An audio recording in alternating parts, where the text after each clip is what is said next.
It's the Digital Board Gamer here for our weekend review for August 3rd to the 9th. Now, this is a very unique week. This is the first week where we've had 0 beta games to talk about. So we'll talk about our 1 upgrade and our 7 full release games. So the 1 update we had is Obsession. They're going to be working on getting more character expansion modules over time. They talked about maybe a different way of choosing a new snake draft and so on. I've played Obsession, but I'm not super familiar with any of the expansions or any additional characters. But if you love the game and you like it, there are some more characters coming over time. On Monday, we had Digit Code release, where you're trying to solve the digit code. There is a solo option, or you can play up to 5 players. Did get released this year, currently rated at 6.3 with 200 ratings. I rated it a 6. I liked it, but what I mentioned in my review, I actually think it worked better, or I think I would like it more in a physical version, just because in the physical version, you're both trying to figure out different codes, or in the digital version, you're both trying to figure out the same code, which I didn't like as much, or don't think I would like as much. So in this one here, each player will take a turn, they'll go back and forth, and you have to try to guess the code. Each number here can be a 0 through 9. On your turn, you can guess like how many of these little digit here are in this row. So here, this guy here, there's 4. So we know that all 4 of these are full because there's 4. Here there's 5, so there's 1 missing in this row and so on. Then you can do the same for the rows. These 2 digits here are if they're even or odd, so you know what those are. Here, this is which number is bigger, either this one or this one. And then, like I said, you're trying to guess the code. The code can be made up of different numbers. There are allowed to be the same number, but they cannot be next to each other. In the paper version, from the rules that I understand, you actually, like I say, both draw out your own code, and I think I'd like that a little better than both of us racing to guess the same. Then we had Propuh, the 2-player trick-taking game. This one here comes from Eastern Europe, I believe. It's all based on a folklore about the grandma and the wind. But you can see here it is a 2-player only game. There is a solo version of it, and you can play that also on BGA. So this one here, you're playing cards. Cards are the trump suit if they match the picture. So a table on a table is a trump, whereas a stove on the table is not a trump card. Each round you play 2 cards. The granny always leads, and then the wind falls after. You are trying to get a number of tokens on each spot. You can see what the granny can get up to 2 tokens here. Basically, the granny needs 2 here, 2 here, and 3 here, and then she can win as long as there's no token from the wind on this spot here. And the wind wants to try to open the door in the window. They need 2 at the end of the turn on both of these spots. The reason you can put up to 3 is because where the granny is, at the end of the round, she will clean one off. So if she's at the door, you're going to have to put 3 there to try to open the door at the end of the round, if that makes sense. Then at the end of the game, if all the cards get played through, if the granny is unable to win, then the win wins. I think the English rules are a bit confusing, but overall I kind of really like this one. I gave it a 7. I thought it was fun. There's definitely a lot of thinking with the wind and the granny. You know, as the wind, you're just playing defense, make sure that the granny can't get tokens on, because at the end of the game you can win that way. So quite a bit. If you like trick taking, it's a little bit of a different take on it. Check that out. Then on Wednesday we had Tiny Towns. You can see here Tiny Towns is a very popular game with 21,000 ratings. It currently sits at a 7.2, is rated 479 on BGG. Voted best with 3. There is a solo version, and the solo version is available on BGA as well. One thing I really enjoy about this game is the number of expansions and just modifications that are already in the game.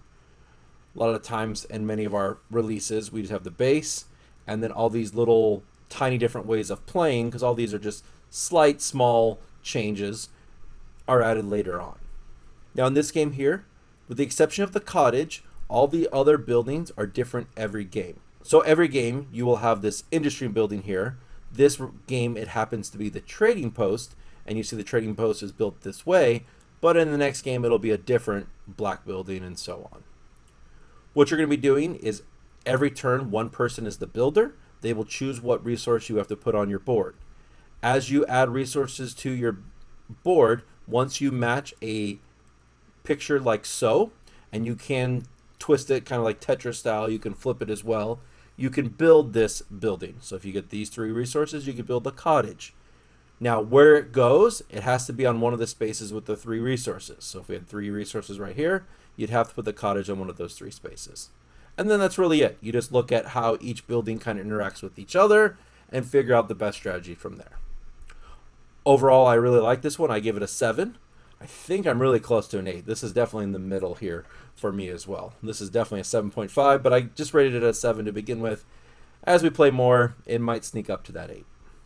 Then we had Jurassic Snack, a abstract strategy game where you're trying to eat the most grass.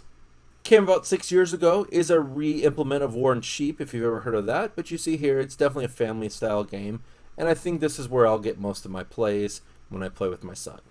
So on your turn, you basically pick one of your dinos. You're going to move them in a straight line until they either hit a token, another dino, the edge of the board, or the T-Rex. When they hit a token like there, you see you flip it over and then you would resolve it. You then would go again and you can move the same dino or a different dino. You can on your turn move the T-Rex. When the T-Rex hits one of your opponent's dinos or your own for some reason, you would remove that dino from the game. The game is over when all the tiles are gone, if you're able to remove all your opponent's dinos, or I think if like after 2 turns, no grass or no dinos have been removed, then the game is over. And then each token is worth slightly different points, and whoever has the most points wins. This is an abstract strategy game that I kind of enjoyed, like I said, with the younger audience. Then we had Mind Management, where one person is trying to hide, and then other people, 2 or 3 other players, are trying to find them. So you see here, it's rated 303 overall, 7.8, so just barely under that 8. Voted best 2 or 3 players, and it is a 2.9. There's a little bit more to this game than the others. I actually didn't make a video because I don't know it super well, and there's tons of content on BGG for this game, so I figured you all had enough videos on this. The basic summary is you see there's time that's going to be going up here. One player is going to be moving around on the board, and then the other player or players are going to be trying to capture them. They're going to try to be figuring out where they're at, where they were at certain times, and so on. You're going to be doing that by like guessing the properties of certain spaces, so like a pool, and then if the person that was hidden was at a certain place, they'd have to put a footmark down, so then you can try to track where they're at with different spaces. This person thinking maybe at the 2 o'clock they were here, the 3 o'clock they were here, and so on. The person who's hiding has a special ability to move a certain way more than one single space. But like I said, overall, it's a little bit more involved, but if you like that, trying to hunt and find them, it's a really cool game from one of the couple plays I have in on it. The game Resolve, an abstract strategy game. This looks to be a digital-only game, not rated really high, but only a few ratings, and it's a 2-player only game. There is an option to make the board bigger, which just generally makes the game a little bit longer as all. So in this game, you're trying to connect white to white and black to black, depending on your color. And basically how the game works is as you're placing pieces down, if you create a pattern where there's a black here, a white here, and a white here, you'll have the ability to cross-cut and basically move the white and black and switch places with them to try to get that perfect line either up or down, depending on your color. And that's really it. You're just trying to create a line. If you get that interesting pattern where black, black, white, and then white, overall this one wasn't really for me. I'm not the hugest fan of abstract strategy games, so there we go. And then lastly we had Hachihachi, a Japanese game where you're going to be playing with a special deck of cards that are full of symbols. So this is one that I've yet to been able to finish. It came out late this weekend, and it's actually a little bit more complex just because it is so different than anything I've ever played before. So you'll have to check this one out your own. Maybe you've heard this. It's definitely a popular Japanese game. And then for my pick of the week is Tiny Towns. I think this was probably the pick of the week when it was in beta, but it's just such a great, easy game. It plays really well on BGA. The addition to all of the expansions I've yet to really check out, I think will add a lot to it, a lot to try out, and a lot to play. And overall, I think it's just a great addition to BGA.